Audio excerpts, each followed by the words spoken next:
everybody, welcome to Previews Reviews, coming to you from Stadium Comics, located in Shoppers World Mall in beautiful Brampton, Ontario. Here are your hosts, Kevin Hickey and Ricky Lima. Hey everybody, and welcome to this episode of Previews Reviews, which takes a look at comic books coming to stores starting in March 2013. I'm Kevin Hickey. And I am Ricky Tetris Lima. Yes, Ricky's got his prized Tetris light here this week that he got as a special order in the other day at the store. And he learned about that Tetris light right here on Previews Reviews. Right here. Well, in the toys and collectibles portion. This Yes, is the comic portion. That's true. Ricky, before we go into the show, why don't you tell everybody where this show is coming to them from? We're in Brampton, Ontario, Canada. Mm-hmm. The bra in Brampton. The vampire in American Vampire. The haunt in Haunted. Did I not tell you last time to start writing these down and planning them out in advance? I get busy, man. I get busy. Man.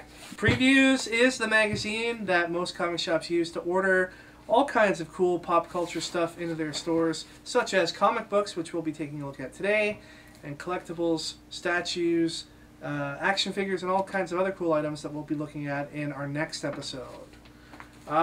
March 2013. Big month. Yeah, it's hard to believe we're already looking at books, 3 months into the year. It's hard to believe we're still alive. There's a lot of books to review this week, so why don't we just get going?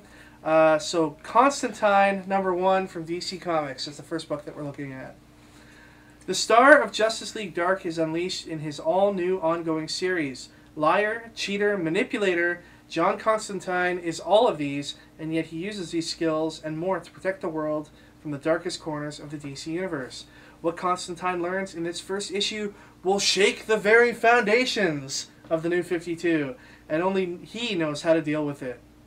All right, this is the first of 7 books this month that will shake the very foundations of whatever publisher they're part of. Like, Constantine's an awesome character and all, but I doubt that anything that happens in a Constantine book will shake the very foundations of anything to do with the mainstream DC universe. I agree. Like, I mean, as awesome as he is in Justice League Dark, I've been reading, it's really good. He's just like some magical dude. You know what I mean? Oh, man. So. You know there's a lot of hardcore Constantine fans out there, right, that are going to hate you. No, I like Constantine. I'm just saying that, when you pair him up with, like, Superman and stuff, it's like, yeah. Now, do you call him Constantine normally, or do you usually say Constantine? I've had a customer in here lecture me on why it's Constantine. Yeah. And I think you know who I'm talking about. Yeah. This viewer knows who he's talking about. Exactly. There's always the urge to say Constantine, because that's pretty much how we would pronounce it here in North America. But being that he is a British gentleman, Constantine seems to be the pronunciation that most people go with over there. So are people happy about this book coming out? Or? Well, hardcore fans of Constantine are less than enthused about it. Let's just put it that way. The solo Constantine series with Vertigo ends at issue 300, and which will be out in February. And this #1 issue will come out the month later. So they're not too happy. This is definitely going to be a toned down version of Constantine. He's going to be a younger version of the character as well, and he's not going to have the potty mouth that he has in the Vertigo books. Missing out on that. But as somebody who's a mainstream DC Comics reader who hasn't maybe picked up a Constantine book, this is an exciting opportunity for them to get into a new character that they might have only seen glimpses of in Justice League Dark. But, like, just because he's on DC now, like, would they pick it up? They're like, oh, well, I wouldn't touch Vertigo ever, and now he's on DC, I'll pick it up. Yeah, you'd be amazed at the amount of people that, because it's a new #1 coming out from DC, will just pick it up on a whim, just to check it out. Interesting. Yeah.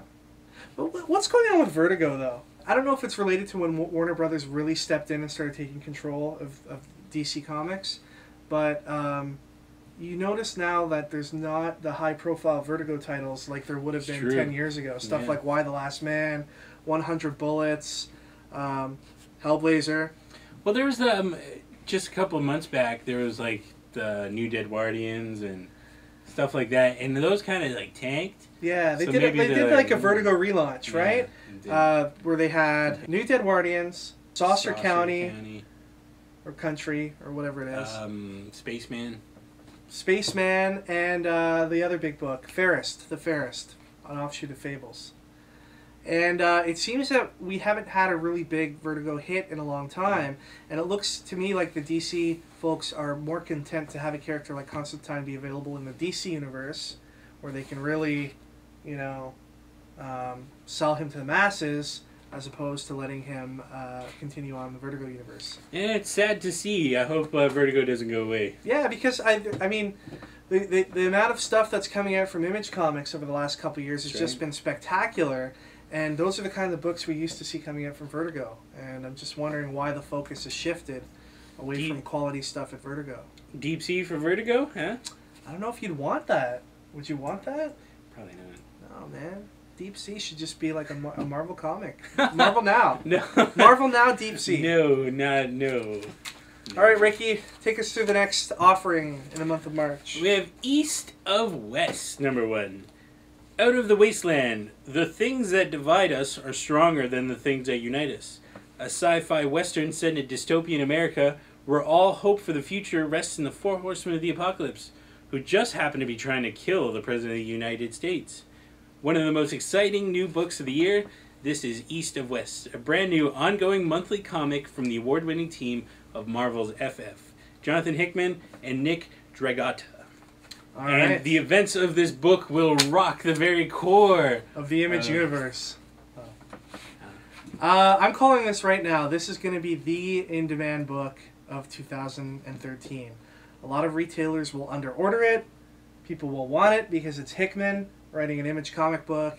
And within 3 months of it being released, it will be at least worth double the cover price. Okay.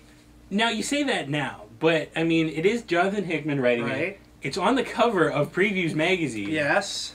Why would people underorder this? I don't understand. It's not a traditional superhero book. There's a lot of stores that don't give books like this the attention and opportunity that they give mainstream Marvel and DC books. At this point of the game, don't you think that they'd pick up on the fact that these books are selling like crazy? Yeah, I mean, the good shops do. Like, I don't understand. There's a lot of shops. Well, and it also depends on the market that they're in, too, right? There might be shops out there where they're only people that are coming into their shops are people that are into the big two.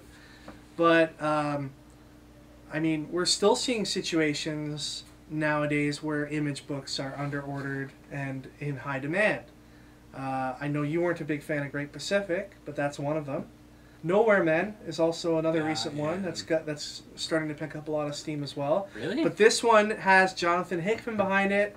It's got an awesome concept. Come on, 4 Horsemen of the Apocalypse. It's pretty sweet. Yeah. And that motorcycle is pretty awesome, too. It's been said regarding the 4 Horsemen of the Apocalypse, Jonathan Hickman has said they're not necessarily horsemen in the traditional sense. He says, in fact, they start out as children at the beginning of the story, like really creepy children.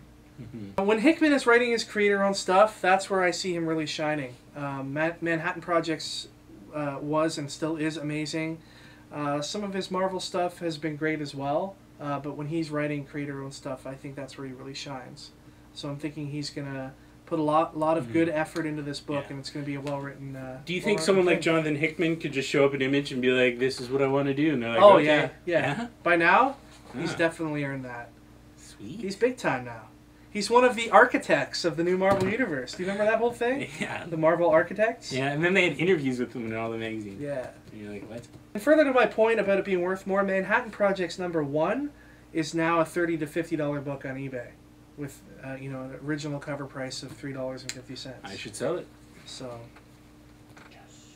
yeah, East of West. I'm calling it the first creator-owned hit of 2013. All right, we have also from Image Comics, Sex, issue #1. First issue, collector's item. Finally, a good reason for you to come into the comic book store to buy Sex. Simon Cook has retired from his own alternative lifestyle and returned to the city he'd previously sworn to protect. Now he's just another average citizen. Or is he? The term adult has never been so appropriate as it is when it applies to sex. Ricky, I just want to point out that our customers already have 2 good reasons to come and shop at Stadium Comics, and they're sitting right here. All right. Ricky experienced Lima, and Kevin... Just Kevin. But, okay, so, you know how hard these people are trying to sell this book? They have collector's item on the cover. Okay, but that's a joke. That's tongue-in-cheek. And He's not being serious, obviously. he is. No, man. He is. No. Like, why isn't he being serious? Joe Casey is who's writing the book, and that's totally tongue-in-cheek, that whole first issue collector's item. It's a play on the whole thing, like, oh, you need to have this book. It's just, the title is an attention grabber, right?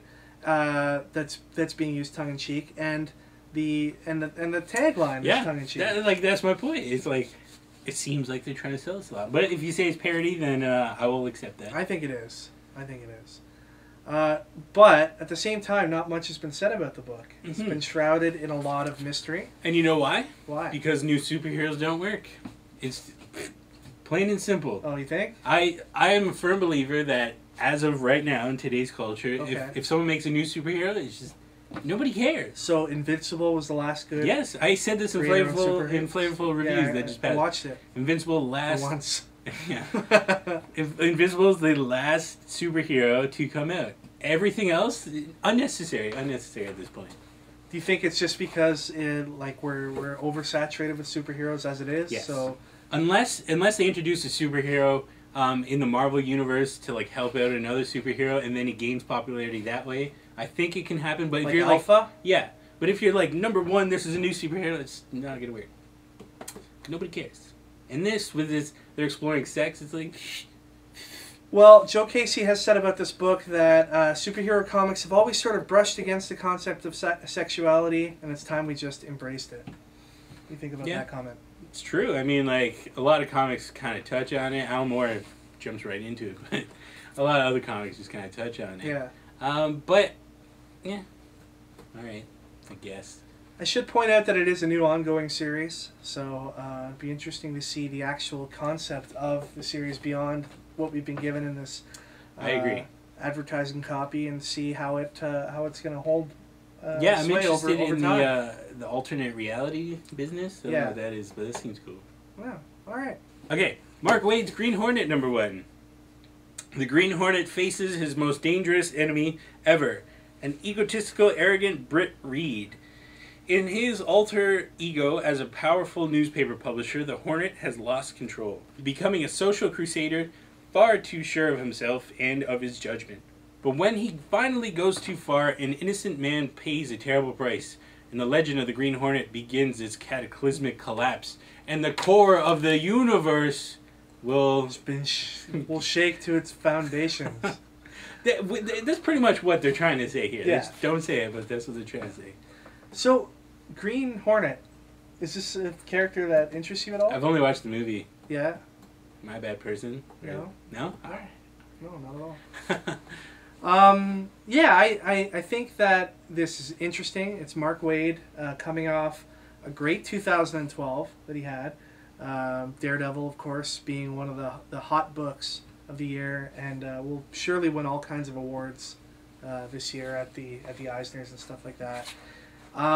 But does he have what it takes to take a franchise like Green Hornet, which, to be fair, a lot of modern day comic readers just don't care about the character. Mm-hmm. Is he going to be able to take that character and make that character something cool and desirable? And I think if anyone can do it, it's probably Mark Waid. It's definitely possible. It's just what he does with it. Yeah. He's saying that this will be a tale of Green Hornet in his later days, and it will be a little bit Citizen Kane and a lot of Lawrence Arabia of Arabia. Have you seen either of those movies? No. You poor young soul. So, the synopsis sounds pretty interesting. I'm waiting to see what happens with it. Dynamite traditionally hasn't been a huge seller in our store. Although the new Masks book seems to be selling really well. I must admit, this Alex Ross cover looks wicked. Yeah, Alex Ross is doing a subscription variant for this book, which should be freely available to stores that order copies of the book. There's also a 1 in 15 Paulo Rivera cover, which takes Paulo Rivera, Mark Waid's partner on Daredevil, and teams them up again. Oh my god, that'd be so good. Yeah. There's a 1 in 25 Alex Ross sketch variant. There's also a 1 in 50 Virgin Paulo Rivera cover. Who's that? It's Virgin Paulo Rivera. It's Paulo Rivera before he had sex with anybody. What does that even mean? A virgin cover is when you have just the artwork, the finished artwork on a page, and you don't have like the title and the issue number. It's just basically the art on its own. And there's also a 1 in 500 retailer variant. So if your retailer orders 500 copies of this, they will get their store name on the front of it. But only on one copy. Is Stadium doing this? No. I'm not going to order 500 copies of Green Hornet. When Kevin Smith did his adaptation of Green Hornet, and you know, Kevin Smith's a popular guy. He's very transmedia. Kind of. He brings a lot of fans in that normally don't read comics. I think at the most we were selling 10 to 15 of his Green Hornet books. Wow. So we'll have to see. We'll have to see what happens with Mr. Waid. Good luck, Dynamite. All right. Next up, this is a big one, folks. From Marvel, we have Age of Ultron, #1. For years, the heroes of the Marvel Universe have lived in fear that the artificial intelligence known as Ultron would one day evolve to fulfill its desire to wipe out all organic life and take over the Earth. That day has arrived. This massive 10-part Marvel Universe spanning event is brought to you by Eisner Award-winning writer Brian Michael Bendis and comics legend Brian Hitch. All right. And the core of the Marvel Universe Will be shattered. Yeah, be shattered. Be beasted. Why? Anyways, so Age of Ultron. Ultron is a cool character. Yeah. I really like Ultron. And it starts off with him winning. So Yeah, essentially, at the beginning of the book, he's won. He's defeated the heroes of Earth. sweet. And there's only a handful of people left to fight the battle against him, the resistance against him, I guess, because he's won. Do you know who they are? Yeah, it's Invisible Woman, Taskmaster, Beast, Emma Frost, She-Hulk, Luke Cage, Spider-Man, Wolverine, and Moon Knight. Ooh, I'm interested in Taskmaster. Yeah, He's always my favorite. he's a good dude. He's good peeps. But it seems like it's just a lot of strong people. They're just like, all right, throw those people in there. Yeah, pretty much. Well, there's some characters in there who like aren't, the only real like frontline Marvel superstars in there are Spider-Man and Wolverine. Now, is this Superior Spider-Man? It's definitely Superior Ooh. Spider-Man. Let's go back though for a second to what the Age of Ultron is. It's a 10-issue event, and it's going to be released 3 to 4 comics a month. So it's gonna start and end fairly quickly. Starts in March, be done by June. So it's not going to last like 6 to 12 months or however long AVX lasted and all those other events before it. There's going to be tie-ins to the event. For example, you asked about Superior Spider-Man. Superior Spider-Man #6 comes out in March, but there's also going to be a tie-in book to the Age of Ultron, and that tie-in is going to be numbered, given a special designation. So that will be Superior Spider-Man #6 AU. And that's different from Superior Spider-Man 6? Yes. Oh, jeez. So that's a designated tie-in book. And there's only going to be a few of these tie-in books. They're not going to do like they've done in the past and make it stretch out over like all the X-Men books and all the Avenger books. So you won't feel like you'll have to go out to your comic store and spend $150 every week picking up all the tie-ins and crossovers. I guess that's smart, and I like that AU business. That seems... I like that they're limiting the tie-ins. The numbering, the AU numbering is a little weird. Because you'll have a Spider-Man 6 and a Spider-Man 6 AU. That's true. So it's like, it's taking the .1 stuff to a whole new level of weirdness. Letters. Yeah, so now, Now, it's weird. How core shaking is this story? It's supposed to be very core shaking. They have said that the ending of this series is so shocking and so earth-shattering and so core manipulating that only 6 people at Marvel know how it's truly going to end. It's so ridiculous. So how does that even... I think that's awesome. I'm excited. I'm excited reading that. Why? I think it's going to be an awesome series. It's all marketing. Yeah, that's all it is. I guarantee you, like, Brian Michael Bendis has, like, a writing partner, like, secret writing partner, who knows, he knows, his wife knows. You think that more than 6 people know? If more than 6 people know, I will be heartbroken. Guaranteed. Oh, man. You're not excited for this? I'm excited. I like Okay. Ultron, but like, I'm not falling for that marketing, man. You're gonna wait and see the. shockingness. You're gonna wait and see the final product. The only thing that was shocking, Spider-Man 700, because it was crazy. So this is going to be their huge event for 2013 until the next huge event comes along, probably in the latter half of 2013. But I'm looking forward to this. I think it's going to be a big deal, and fans of the Marvel Universe will definitely want to be picking up this series. Up next, we have Guardians of the Galaxy #1.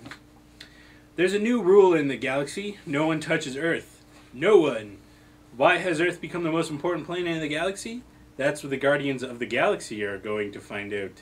Join the brightest stars in the Marvel Universe. Star-Lord, Gamora, Drax, Rocket Raccoon, Groot, and wait for it, Iron Man, as they embark upon one of the most explosive and eye-opening chapters of the Marvel Now. These galactic Avengers are going to discover secrets that will rattle Marvel... that will rattle Marvel readers for years to come. Why wait for the movie? It all starts here. It will be so earth-shattering. It's going to shake the Marvel Universe to its very core. Why? Like, why are they always writing this business? So, Rocket Raccoon, best character ever? You think so? It's pretty awesome. Why? It's a raccoon. Give me 5 reasons, though. He's a raccoon Okay. in space. He's Australian accent. The first name is Rocket. Rocket, and he's small. Okay. He's got guns. All There right. you go. See? 5. So what's surprising on this book is they have Brian Michael Bendis writing it and Steve McNiven on the art. Why is that That is a shocking? high-powered team to put on Guardians of the Galaxy.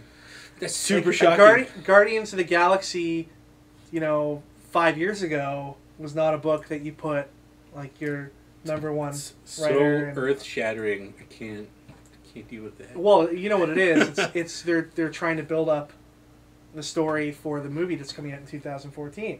That's true. So Marvel announced that they're going to be putting out a Guardians of the Galaxy movie, and everybody who's not a comic reader went, "Who the hell are the Guardians of the Galaxy?" Yeah, I think that's How why are they put Iron Man in as well. Yeah, absolutely. That's why they put Iron Man, so that there's a little bit of a crossover appeal. Now, will Iron Man appear in the movie? I doubt it. He might make a cameo. I don't know. Robert Downey Jr. He costs a lot of cheddar. Can't just have him do a cameo and not shell out. Did you hear that they are thinking of casting Joseph Gordon-Levitt in the role of Star-Lord? It's pretty cool. Yeah? I'd be cool with that. We got a peek of what this story would look like when we read the Star-Lord origin story in Point 1. Did you read that? I did. I don't remember it, though. Don't remember it? It looked really cool in Point 1, and I know that they're going to be trying really hard to make this a premier title in the Marvel Universe. The fact that it's on the cover of their previews magazine edition is it's a testament to that fact. Iron Man looks really weird there. So you can expect to be hearing a lot about what's going on in this book come March 2013. Why do you think there's such a push on this, but like some Avengers Assemble that's like actually part of the Marvel or the movie universe? So like, nah. Because the Avengers are established, everybody by now knows who the Avengers are, whether you're a comic reader or not. Nobody has any idea who the Guardians of the Galaxy is. A lot of comic readers don't even have an idea of who the Guardians of the Galaxy are. So a bold move by Marvel to make a movie about them, and now we've got some time. We've got about a year to build some brand awearness of these characters. Ooh, that makes it sound so sleazy when you do it. Brand That's what it's all awareness, about. and then it's going to be some transmedia business. Yeah. And we're going to monetize There's going to it. be synergy. There's going to be lots of that going on. Earth shaking. Yeah, We to the want core. What of that? Well, I mean, you got to do it, I guess. Finally, we have from Marvel another new Marvel Now book, and it's Wolverine #1. It's hunting season. The best there is at what he does gets an all-new ongoing. Pay attention very closely. There's a mystery here that even Wolverine hasn't sniffed out yet. When Wolverine finds himself the bargaining chip in a hostage situation, he must make a decision to save a little boy that will follow him forever, literally. How can a berserker fight what he can't see? And how far will he go to assert his humanity in the face of the unknown? Find out when superstars Paul Cornell and Alan Davis take on the Wolverine. Now, this is the all-new Central Wolverine ongoing title. Yeah, it's weird that they would do like Savage Wolverine and then this. It's like too much Wolverine, dude. We're relaunching. Let's chill out with Wolverine. Like, I'm not overly excited for this book. no, and I mean like they call him a berserker. That does like. Well, he does go berserker. No, sometimes. but he trained in Japan. He's like, you know, he's calm, except like. Man, you get a kid involved in a hostage situation. No. Wolverine's gonna go berserker. No, he's always in control no matter what he does. He's always in control. That's not true. Except for maybe like beast mode or something. Wasn't there like a beast mode? Berserker mode. Yeah, but that's a mode. That's a specific mode. They're like, he's a berserker. He's not. He goes into berserker mode. It's different. We're reminding everybody that he can be a berserker from time to time. That's such a weird word too. Berserker. So, yeah, Savage Wolverine comes out in January this month. Nice. And it's the Frank Cho book that has Wolverine running around the Savage Land. And then this is the new Central ongoing Wolverine title. They need to bring back Wolverine Best There Is. No, that was a horrible book. No. And maybe it got better as it went along. They did. I wasn't a fan of the first issue. So we'll see what happens with this. Paul Cornell, he's got some writing chops. He's written a lot of good stuff. Is he related to Chris Cornell? Yeah, he wrote Captain Britain. He wrote some Doctor Who stuff. He's not related to Chris Cornell. So that's it. Those are the comics coming out in March 2013. Well, in reality, there's thousands of other different comics coming out. But these are the ones we thought we would highlight. These are the big releases that you should be looking for on your store shelves. Of course, if there's anything that your store normally wouldn't get when you look through the previews magazine, make sure you let them know that you want that title so that they can bring it in for you. Like the Tetris lights. Like the Tetris lights. All right, everybody, that wraps it up. We'll see you next time for our look at collectibles, action figures, toys, and statues coming out in March 2013. Take care, and we'll see you next time.